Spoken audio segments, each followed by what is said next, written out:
Hi, Johnny. Hey, there she is. Great to see you. Thank you for all you do. Well, thank you for having me. I can talk about care and one all day long. Let, let, let's start with care. Let's start with what I posted on your Facebook last night. What are the sustainable development goals and what do they mean in the world? Well, I'm going to make it a little longer of a story.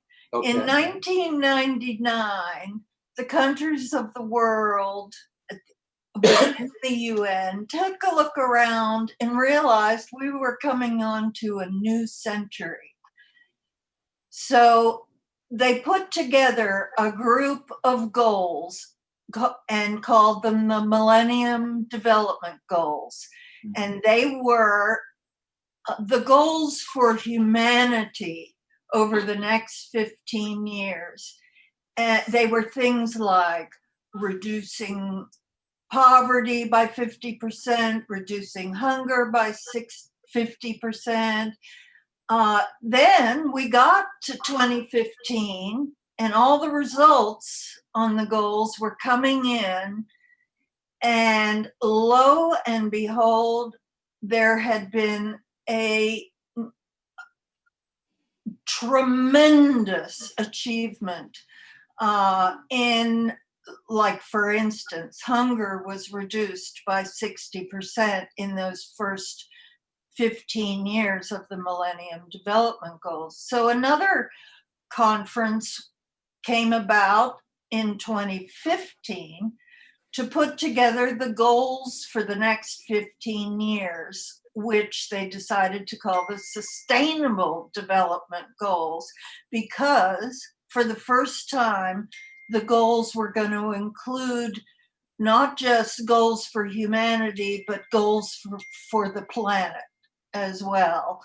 And so in 2015, they came up with 17 goals. There's quite a lot of them, but they now include things like clean air and solving the climate crisis. And the idea was that in the first 15 years, we're going to have all these problems. And in the second 15 years, we're going to completely eliminate them. Sad to say that these last few years have caused a really big setback in the Sustainable Development Goals. And in order for us to reach them by 2030 now, it's really going to take some work. So there's my little synopsis of the goals. It's going to take some vision. It's going to take a big vision. Well, I have a big vision. You do. We have a big vision. We do. We do. Damn right. And we actually simplify it by holding the simplicity of every child, food and clothing and movies and popcorn. Yes, they need clean water. Of course, they need vaccines. Of course, they need all these other things. And what people like you do, and what we're enrolling our 100 women with this shared vision, is we're going to keep them accountable to do this. Like, this has to happen. Like, it's just not acceptable that we're going back on our goals, and politicians come in office and they leave office, and new priorities and everything. But what you and CARE has done for my whole lifetime has been on the front lines, holding the vision of getting food and clothing and shelter and all the necessities that children and women and human beings need around the world. Yes, and that's exactly what we do at CARE. CARE is a highly regarded humanitarian organization that was founded in 1945 as World War II came to an end and there were starving refugees all across Europe. CARE was put together to send care packages to all these refugees. That's where it came from. A care package came from your organization. That's right. It worked its way into the lingo, and now everybody knows what a care package is. But in the 75 years since the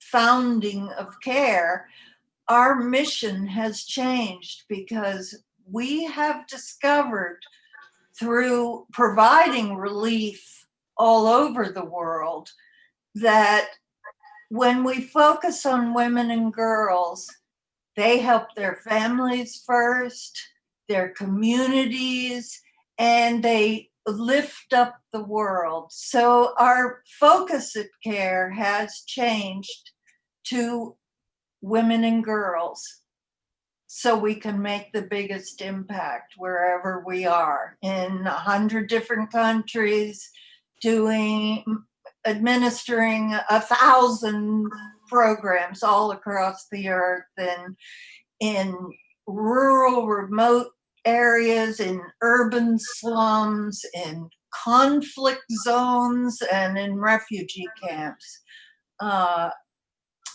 Luckily for all of us, this issue is bipartisan and has always remained bipartisan, and we've had huge successes up to now. And they can go on care.org and they can order a care package right now, right? That's right. Tell them how they can do that and what they're giving them. Right now, in a moment, they could give a care package. Yes, all you have to do is go to care.org, and care packages are still being sent in the form of relief for women living in poverty all across the world. And especially in these COVID times, it's become particularly difficult to access any form of help, and CARE is a great way to get a donation right to where it needs to be. There's also careaction.org. If you just like to help us out, Care Action is a great place. You can go to sign petitions that support legislation to help with these issues. And I'm just thinking that our latest effort is on helping women during the time of COVID to access health care and reproductive care, because it's become almost impossible. Tim? Yeah. Look at this. Yeah. How beautiful. Huh? Look at the hands, right, Tim? That's a logo for CARE, huh? How beautiful. Amazing. Yes, we're the helping hands for all on the earth. Reminds me of something you posted, Tim, and what we were just talking about. Right. It takes that community and that village to make the changes. So what are you seeing with the pandemic? I'm sure the need has gone up with a lot of families that are, not able to work, and a lot of the families that, we have a lot of immigrants that are here that they have families in other countries that are dependent on them to send money back. And a lot of those people have lost their jobs. So now they're affecting, people in multiple countries. And how has that affected you guys? And like you're saying, I'm sure you have huge needs and huge shoes that you're trying to fill. And then all of a sudden, someone made the shoes like so much bigger for you, and the obstacles even bigger. So what? That's right, and you're so right about remittances. When immigrants can't send money home to their families, that's very often all the money that home is seeing altogether. It really, really sets everything back when there are these barriers. The response that we have right now is that we are speaking to Congress about a global response to COVID-19 because we know that we are never going to be safe until we are all safe. COVID is a global virus. And while, of course, we have to attend to our people in the United States first and foremost, if we don't have a global response to COVID, it'll be back. Sure. This was the one thing that in my lifetime that I've experienced that, is happening globally. Like I've lived where there's hurricanes, where there's tornadoes and there's devastation or there's fires, whatever it is. But, when you lived in Miami and there was a hurricane, my clients in New York didn't care. They still wanted their work done. They still wanted stuff done. And this is the first time that all of us are living through something that is this global situation, and does, like you're saying, that's so perfect, that we need a global response to it. And how are we going to step up and do that? That's right. And thus far, Congress has mainly ignored the need for the global response. There's been something like $2 billion allocated to it. But at the same time, all of these developing countries have huge debt. So we offer $2 billion and they have $1.9 billion in debt payments to make. So there's no actual funding getting to them because of these catches. So not to take off my care hat, but one is asking for a debt jubilee, a forgiveness of debt for all developing nations, so that they don't have to spend every nickel they take in on debt payments, and can address COVID instead. Right, and that's a great point that most people don't even realize that's happening with these payments, and that's such a travesty. And it's what's happening, and like this is such a great conversation.